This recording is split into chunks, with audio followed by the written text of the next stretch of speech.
నమస్తే. ఢిల్లీలో CNG filling centre లో పేలుడు సంభవించింది. టిక్రీ కలాన్లోని ఓ గ్యాస్ స్టేషన్ లో లారీకి ఫిల్లింగ్ చేస్తూ ఉండగా ప్రమాదం జరిగింది. ఈ ప్రమాదంలో ఒకరు మరణించగా 6గురికి తీవ్ర గాయాలయ్యాయి. వెంటనే సమాచారం అందుకున్న అగ్నిమాపక సిబ్బంది మంటలను అదుపు చేశారు.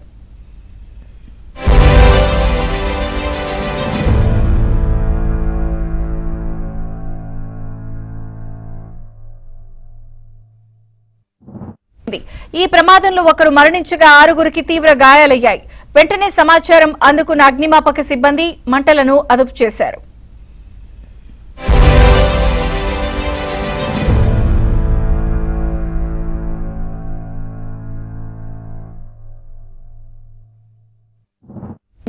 ఈ ప్రమాదంలో ఒకరు మరణించగా 6గురికి తీవ్ర గాయాలయ్యాయి. వెంటనే సమాచారం అందుకున్న అగ్నిమాపక సిబ్బంది మంటలను అదుపు చేశారు.